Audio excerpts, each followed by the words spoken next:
প্রতিষ্ঠিত উপমহাদেশের অন্যতম প্রাচীন এবং আধুনিক শিক্ষা প্রতিষ্ঠান ঢাকা কলেজের ১৮৫তম প্রতিষ্ঠা বার্ষিকীতে ঢাকা কলেজের সকল স্তরের শিক্ষার্থী, প্রাক্তন শিক্ষার্থী, শ্রদ্ধেয় শিক্ষকবৃন্দ সবাইকে শুভেচ্ছা জানাচ্ছি। ঢাকা কলেজের শিক্ষার্থীদের একাডেমিক এক্সেলেন্সি কি সেটা আজকের এই স্টেজ তার বহিঃপ্রকাশ। আমাদের আজকের উপস্থিত প্রধান অতিথি বাংলাদেশ ব্যাংকের শ্রদ্ধেয় গভর্নর, তিনি ঢাকা কলেজের শিক্ষার্থী। বাংলাদেশ পুলিশের ডিআইজি, তিনি ঢাকা কলেজের শিক্ষার্থী। বা বিভিন্ন মন্ত্রণালয়ের সচিব, তারাও ঢাকা কলেজের শিক্ষার্থী। পাশাপাশি ঢাকা কলেজকে বলা হয় আন্দোলন সংগ্রামের সূতিকাগার। আমরা যেভাবে আমাদের শিক্ষার্থীরা একাডেমিক এক্সেলেন্স হিসাবে বিভিন্ন উচ্চ পর্যায়ে আছে, একইভাবে আমি স্বপ্ন দেখি আগামীতে বাংলাদেশের পার্লামেন্টে আগামীতে প্রত্যেকটা রাজনৈতিক দলের প্রধান দেওয়া হবে ঢাকা কলেজের শিক্ষার্থীরা। আজকে আমরা এই প্রামাণ্য চিত্রে আমরা অনেকগুলো বিষয় দেখেছি যে 1870-80 সালে আমাদের কমন রুম প্রতিষ্ঠিত হয়েছে, আমাদের জিমনেশিয়াম হয়েছে, কিন্তু আজকে 100 বছর পার হলেও আমাদের কমন রুম, জিমনেশিয়াম মনে হয় আগের চল অবস্থায় তৈরি হয়েছে। আমরা কিন্তু ঢাকা কলেজ সবার আগে সবসময় শুরু করে, কিন্তু শেষ পর্যন্ত আমরা কেন জানি পারি না। রাষ্ট্রের অবশ্যই একটা বাচক আছে, আমরা দেখতে পাই, কিন্তু আমাদের যারা আজকের এখানে বিভিন্ন পর্যায়ে দায়িত্বরত আছেন, আমরা আপনারা যেভাবে ঢাকা বিশ্ববিদ্যালয়ে ধারণ করেন, আপনারা যদি ঢাকা কলেজকেও ধারণ করেন, আমরা তাহলে ঢাকা কলেজকে আরো বেশি আলোকিত করতে পারবো। আমরা সেই প্রত্যাশা রাখি। একই সাথে আমরা দেখতে পেয়েছি এখানে আমাদের ঢাকা কলেজের শিক্ষক কারা ছিল, যারা ক্যামব্রিজ থেকে পড়াশোনা করেছেন, যারা অক্সফোর্ড থেকে পড়াশোনা করেছেন তারা।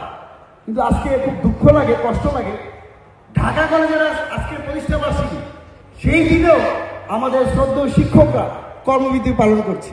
তারা এই যে শিক্ষকরা এখানে আছে, পাশের আরেকটা অডিটোরিয়াম শিক্ষক তারা বসে আছে। আমি স্পষ্ট করে বলতে চাই, ঢাকা সেন্ট্রাল ইউনিভার্সিটি কিভাবে হবে, স্কুলিং হবে নাকি ফেভারিট হবে তাহলে পরের বিষয়, সবার আগে ঢাকা কলেজ। আপনারা যদি আজকে এই ঢাকা কলেজকে ধারণ করতেন, আপনারা যদি এই প্রোগ্রাম বা ঢাকা কলেজের আনন্দ র্যালিকে ধারণ করতেন, তাহলে আজকে কয়েক হাজার শিক্ষার্থী হতো আজকে আনন্দ র্যালিতে। আমরা ঐতিহ্যের কথা বলি, যে একটা বিশাল প্রোগ্রাম হচ্ছে সেখানে আপনারা অংশগ্রহণ করছেন না, শিক্ষার্থীদেরকে উৎসাহিত করছে না, এটা আমাদের খুবই দুঃখের বিষয়। পাশাপাশি আমরা আমাদের প্রামাণ্য চিত্র দেখতে পেয়েছি যে আমাদের স্বাধীনতা যুদ্ধ, 69 গণঅভ্যুত্থান পরবর্তী 90 স্বৈরাচার বিরোধী আন্দোলন, প্রত্যেকটা জায়গায় যেভাবে ঢাকা কলেজের শিক্ষার্থীরা নেতৃত্ব দিয়েছে, আত্মহত্যা দিয়েছে, একই সাথে 2024 সালের ছাত্র নাগরিক গণঅভ্যুত্থানে বৈষম্যবিরোধী ছাত্র আন্দোলন যে হয়েছে, সেখানে আমি কেন্দ্রীয় সমন্বয়ক ছিলাম।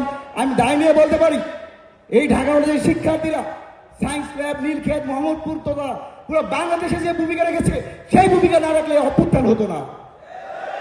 কিন্তু আমরা আমাদের শিক্ষকরাও কেন জানি আমাদেরকে তুলে ধরতে চায় না। যে এই অভ্যুত্থানের যে চিত্রটা দেখাইছে সেটা ঢাকা বিশ্ববিদ্যালয় শাহবাগের, কিন্তু আমরা দেখে অসংখ্য এখানে নেতৃত্ব দিয়েছিলাম। আমাদের ঢাকা কলেজ ছাত্র দলের সংগ্রামী সাধারণ সম্পাদক PL ভাই গুলিবিদ্ধ হয়েছে। ঢাকা কলেজের আরেক সদস্য ইমরান, তাকে বিজেপি ট্রান্সফার করে সে এখনো আজকে 14 মাস যাবত চিকিৎসাধীন আছে।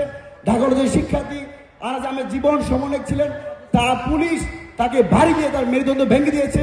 এরকম অসংখ্য শিক্ষার্থীদের রক্তের বিনিময়ে আজকে আমরা অভ্যুত্থান পেয়েছি। সুতরাং আমরা যদি নিজেদেরকে তুলে না ধরি, তো রাষ্ট্র তো তুলে ধরবে না। আর ঢাকা কলেজ সবসময় বিভিন্ন বিশ্ববিদ্যালয়ে মাথা ব্যথা। সুতরাং আমরা আজকের এই প্রতিষ্ঠা বার্ষিকী থেকে আমাদের শ্রদ্ধেয় অগ্রজ যারা আছে, বিভিন্ন প্রতিষ্ঠানে যারা খুবই গুরুত্বপূর্ণ দায়িত্ব পালন করছে, তাদের প্রতি আহ্বান করব, আপনাদের আবেগের জায়গায় যেভাবে ঢাকা কলেজকে ধারণ করছেন, একইভাবে আমরা ঢাকা কলেজকে তুলে ধরার জন্য আপনাদের সহযোগিতা প্রত্যাশা করি। ধন্যবাদ জানাচ্ছি ঢাকা কলেজের শিক্ষার্থীদেরকে, আমাদের শ্রদ্ধেয় শিক্ষকবৃন্দকে, এবং বিশেষ করে ধন্যবাদ জানাই ঢাকা কলেজের সুযোগ্য অধ্যক্ষ AK ইলিয়াস স্যারকে আমাকে আজকে এখানে সুযোগ দেওয়ার জন্য। ধন্যবাদ সবাইকে। আসসালামু আলাইকুম ওয়া রাহমাতুল্লাহ।